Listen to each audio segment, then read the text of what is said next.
Good evening. I'm Lisa Booth. I'm Guy Benson. Dagan McDowell has the night off. Welcome to The Bottom Line. President Trump's crackdown on crime in D.C. is in full throttle, and nothing's slowing down 47.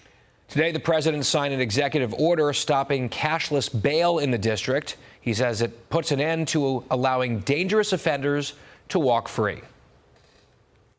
If you look at the top 25 cities that for crime, just about every one of those cities is run by Democrats.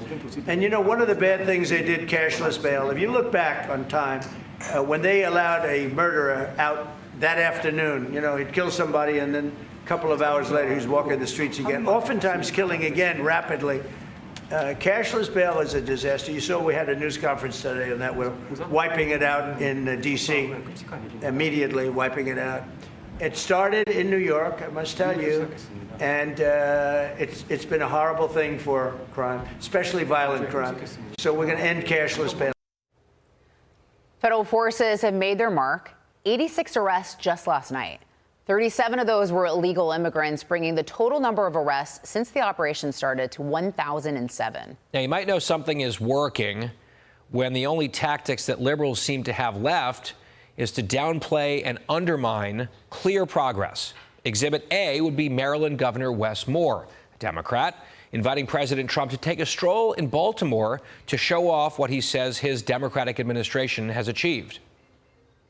I think if he came to Baltimore, he'd see coordination. He'd see the fact that you have a governor and a mayor and a state's attorney and local law enforcement and community groups that are actively working together to be able to help solve the issue. The state of Maryland is having amongst the fastest drops in violent crime anywhere in the United States. The city of Baltimore, the last time the homicide rate was this low, I was not born yet. But President Trump ain't buying that. Baltimore is a horrible deathbed. It's a deathbed. I know Governor Moore said, oh, he wants to take a walk with me. He meant it in a derogatory tone. I said, no, I'm the president of the United States. Clean up your crime and I'll walk with you. But it's tremendous crime. But he was trying to be derogatory. He doesn't have what it takes. An Illinois governor hopping on the My Blue State is Great bandwagon, highlighting Chicago's quiet lake walk at 6 a.m. on a Monday and his questionable attempt to defend his city's record on crime. And we got a lot of people running, having a great time. It doesn't feel like a hellhole here. I don't know who in Washington thinks that Chicago is some sort of hellhole, but you may need to look inward. Joining us now is former Trump campaign and transition team senior advisor Jason Miller.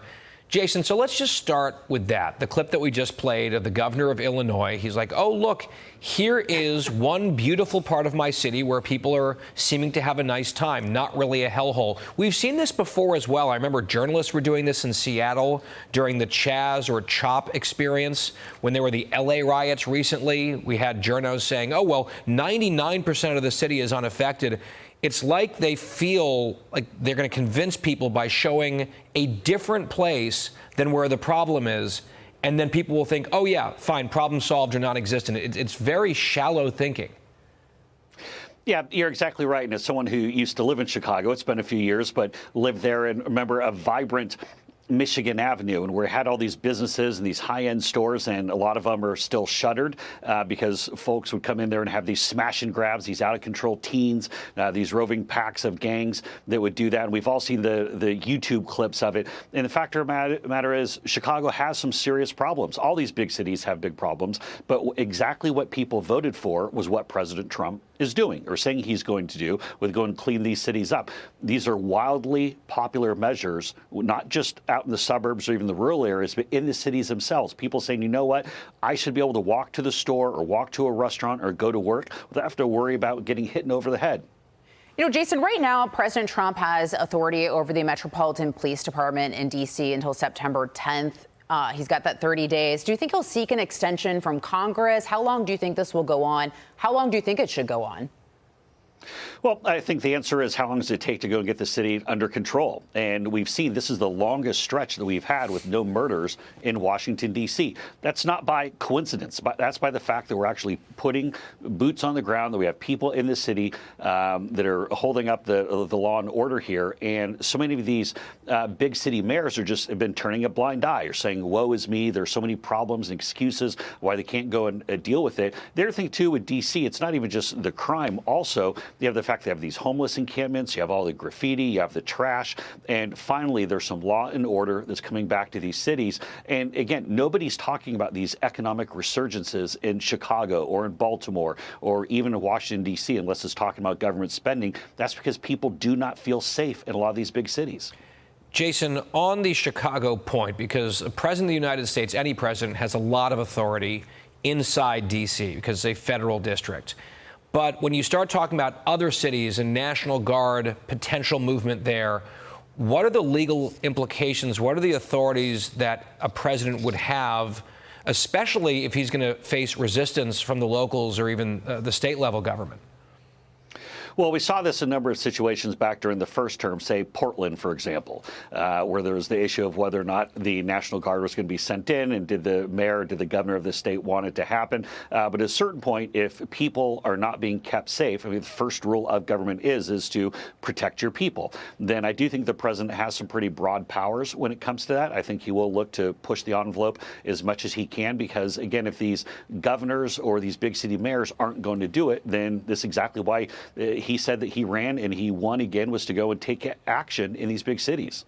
Jason, we also want to get your take on this. So the Democratic Party is holding its summer meeting, and you'd think they'd use the time to address any of their multitude of problems, but instead they're focused on President Trump. Watch this.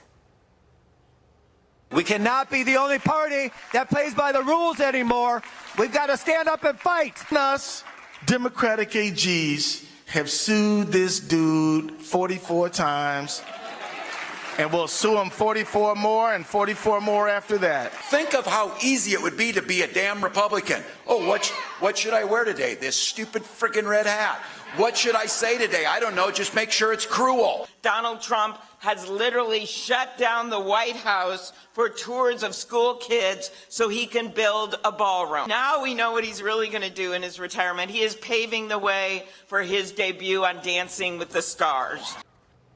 Jason, it's interesting because historically you would think Democrats would pick up the House, but you look at all these different things, like the New York Times article recently that there's been a swing of 4.5 million people toward the Republican Party in voter registration. Republicans are outraising Democrats. Their approval ratings, the Democrat Party, are historic lows. And then you add on the element of redistricting that could give Republicans more seats. So I don't know. Is there a world where Republicans pick up seats in the House next November? Well, it's definitely possible as long as President Trump and the Republicans are smart about how they talk about the economic successes, how they talk about this middle-class tax cut, how they talk about securing the border, redoing our FAA system, all the great things that the president and the administration have done so far.